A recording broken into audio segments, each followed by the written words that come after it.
Ante todo, muy buenas noches, querido docente. El equipo 7, César El Lombroso, se complace en presentar el tema del control social informal de Crimipedia.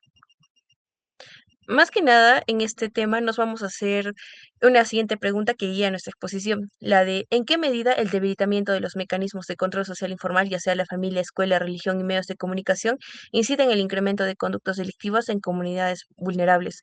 Más que nada, esta pregunta nos conduce a tres ejes problemáticos. El primero, que la desintegración familiar. En muchas comunidades urbanas y rurales del Perú, la descomposición del núcleo familiar priva a los individuos del primer y quizás más eficaz agente de socialización. Sin normas claras ni límites establecidos en la infancia, la integración social se dificulta. Como segundo eje tenemos el desplazamiento del control informal por el formal. La creciente dependencia del aparato policial y judicial evidencia el fracaso previo de los controles informales, ¿no? Y vemos que los controles formales actúan solo como último recurso. Y tercer eje tenemos la manipulación mediática. Los medios de comunicación deberían de reforzar los valores prosociales que operan frecuentemente como instrumentos de manipulación. Más que nada erosionan la cohesión comunitaria y fomentan la anomia social. Esta problemática justifica el analizar el control social informal como primer escudo ante la criminalidad antes de recurrir al sistema penal, que es de última ratio. Ahora veremos qué es el control social. Más que nada, el control social es el conjunto de mecanismos mediante los cuales una sociedad promueve que sus miembros respeten normas, valores y pautas de convivencia. El delito resulta de la interacción entre el autor, la víctima y los sistemas de control, tanto formal e informal. Como vemos, hay distintas clasificaciones. Por ejemplo, el control de acción y el control de reacción, siendo esta última separada en otras dos modalidades, que es el control formal y el control informal. El formal ejercido por instituciones especializadas del Estado y el informal operado, bueno, en la cotidianidad a través de la familia, la escuela, y es más que nada este control más eficaz para la prevención del delito. Por ejemplo, vemos de que el control social informal presenta cuatro características importantes, ¿no? Como es el no profesionalizado, pues que no lo ejercen funcionarios públicos y opera en la vida cotidiana de manera constante. Se fundamenta en la socialización, ya que las personas aprenden del comportamiento que observan. Y lo más relevante de desde la perspectiva criminológica es que tiene una función preventiva. Actúa antes de que sea necesaria ya también la intervención estatal. Por eso se le considera la más eficaz. Vamos a ver el tema de la perspectiva histórica del control social. Como sabemos, este no ha existido actualmente, no es moderno, sino que existió desde los primeros grupos sociales y ha variado históricamente. En las sociedades primitivas, las normas tenían origen divino y mágico. Los tabúes regulaban la conducta y eran administrados por la clase teocrática y la comunidad. Ya también en la Edad Antigua y Media, la norma religiosa y la norma civil eran íntimamente entrelazadas, contribuyendo a la cohesión social, ¿no? Un caso ilustrativo es el de la India precolonial, donde el control informal estaba sustentado en el Dharma hindú como código de conducta y los ancianos resolvían los conflictos menores gestionados por este código. En caso del nacimiento de la Edad Moderna, los estados ya tenían el control social, el monopolio del control social progresivo. Entonces aparecen instituciones como son la policía, los tribunales y las cárceles. Pero no obstante, pese que aparecieron estos mecanismos, los informales no desaparecen porque siguen actuando antes de que el delito se produzca. Como instancias del control social informal tenemos a cuatro, que son la familia, la escuela, la religión y los medios de comunicación. En el caso de la familia, vemos de qué es la más importante, pues que en los primeros años de vida los niños aprenden no solo su rol de hijo, sino también el rol de padre y de adulto que observan a su alrededor. Y la familia enseña lo que está bien y lo que está mal, establece límites de conducta y transmite valores culturales. En el caso de la escuela, complementa esa socialización primaria. Por ejemplo, Ferrer la define como el instrumento básico de la comunidad que se utiliza para proporcionar conocimientos, las éticas, las técnicas, los elementos formativos necesarios para el desarrollo de la persona. Criminológicamente, la literatura demuestra que a mayores niveles educativos, mayor internalización de los valores prosociales. Luego tenemos como tercera instancia el tema de la religión. Ejerce una influencia en varios niveles, pues que opera como freno mediante la creencia de consecuencias sobrenaturales, ¿no? Ante los actos ilegales. Genera control comunitario, ya que como se comparte la misma fe, se establecen normas morales que van a guiar a los que comparten esa misma religión, ¿no? Y guían esa conducta. Históricamente, la religión y la política operaron de manera conjunta Y desde la infancia, ¿no? Si la familia la procesa, determinada religión, la enseñanza religiosa inicia desde edades muy tempranas. Luego tenemos como cuarta instancia los medios de comunicación, los cuales tienen una capacidad de influencia masiva y ambivalente. Chomsky y Herman la definen como un sistema de transmisión de mensajes y símbolos cuya función es entretener, informar, inculcar valores y códigos de comportamiento.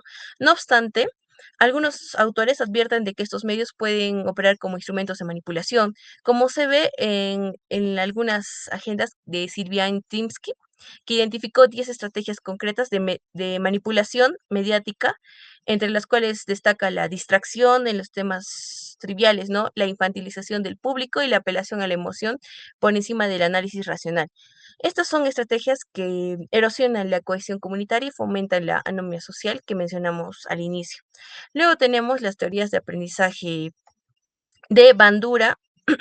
El sustento teórico que articula todo lo anterior, ¿no? Es el sistema social de Bandura, de Albert Bandura. La premisa es contundente. Vemos que las personas no nacen con conductas criminales o violentas, sino que las aprenden a través de modelos en sus relaciones interpersonales. Bandura rechaza la base genética de la violencia y ya también traslada el origen al aprendizaje relacional. El comportamiento se adquiere observando e imitando modelos cercanos a la familia, el grupo de pares, la escuela o los medios de comunicación. Si un niño observa agresiones de manera sistemática en su hogar, puede interiorizar la violencia como forma legítima para poder resolver esos conflictos. Entonces, aquí vemos una implicación criminológica directa, ¿no? Una socialización deficiente o la exposición a modelos negativos pueden conducir a conductas delictivas. Y Bandura añade algo decisivo para la política criminal. Es más eficaz educar correctamente desde la infancia que intentar modificar valores ya consolidados en la adultez, porque la reeducación implica desarticular actitudes profundamente arraigadas. Es muy difícil que a uno se le imponga este tipo de conocimientos ya una vez adulto, porque ya se tienen otro tipo de pensamientos. Y volviendo entonces al planteamiento inicial, si el debilitamiento de la familia, la escuela, la religión y los medios genera más delincuencia, la respuesta no está solamente en ampliar el aparato punitivo, sino en fortalecer estos agentes de socialización informal. Y podemos ver de que el control social informal es el primer escudo frente a la criminalidad y hay que usar el sistema penal como último recurso. Ahora doy paso a mi compañero Brian. Ahora hablaremos de los factores que van a debilitar el control social informal. Bueno, acá vamos a citar al autor Min Yang, que habla sobre que los controles sociales informales no son uniformes, debido a que se van a diferenciar por la cultura, la época y la condición socioeconómica donde se van a encontrar. ¿Cuáles van a ser estos factores que van a debilitar el control social informe? Primero que nada vamos a tener a la pobreza, porque en zonas desfavorecidas es más difícil ejercer el control informal.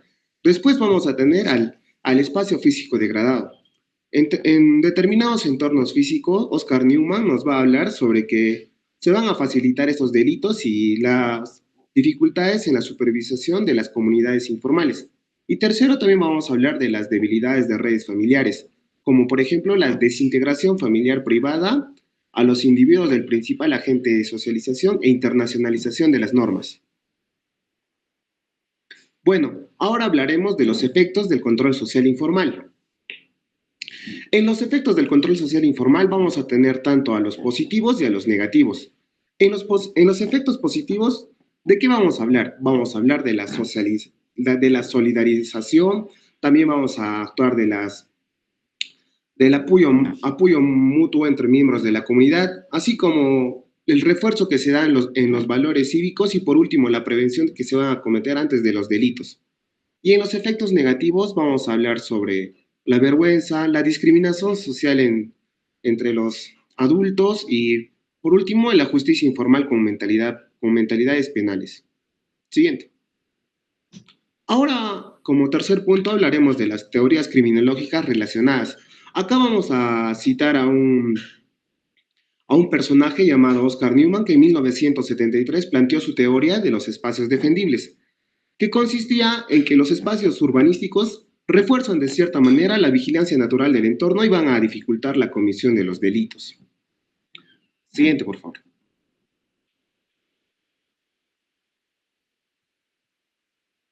Bien, ahora hablaremos sobre datos y estadísticas de evidencia sobre el control social informal. Bueno, Después de haber realizado un trabajo de investigación, Lambert en el 2011 dio como conclusión que el 59% de las personas encuestadas mencionaban que el control informal era más importante que el control formal. Y pues, este era más eficaz, ¿no? Porque ayudaba a prevenir a temprana edad algunas conductas que después podrían terminar en delitos. Siguiente. Bien, ahora hablaremos de la socialización como un proceso de control. Acá vamos a tener a cuatro etapas que va a iniciar desde los 0 a los 4 años, a los 3 años, la segunda etapa que es del 4 a 12 años, la tercera etapa que es de 13 a 18 años y por último es la etapa final que viene a ser los adultos. En la primera etapa vamos a mencionar al núcleo familiar. Acá se dan los primeros valores y se van a poner límites básicos a la conducta. De 4 a 12 años, que es la etapa de la escuela y los pares, se van a dar las primeras agrupaciones y las cooperaciones dentro del entorno. Después mencionamos a la tercera etapa, que viene a ser la adolescencia. En la adolescencia se va a dar por primera vez la presión social y el riesgo de cometer conductas desviadas. Y por último vamos a hablar de la cuarta etapa, que viene a ser la comunidad y el trabajo. Acá hablamos de que algunas instituciones van a reforzar los comportamientos, como van a ser las instituciones laborales y las instituciones religiosas. Siguiente. Y por último vamos a mencionar cuáles van a ser nuestras conclusiones o ideas claves que vamos a rescatar sobre este tema muy importante. Primero mencionar que el control informal va a ser más importante que el control social. El delito va a ser el resultado también de la interacción entre el autor, la víctima y el control social informal y formal. Después vamos a hablar de que en las situaciones vulnerables o en espacios físicos pobres es donde donde se va a acumular el espacio, donde se va a dar los cambios, donde se va a dar los cambios del entorno social informal. Ahora, también vamos a hablar sobre que la educación temprana es más eficaz en la reducción de comportamientos que van a terminar siendo convertidas en delito, ¿no? Así como el control social informal va a operar a través de la familia, la escuela, la religión y los medios.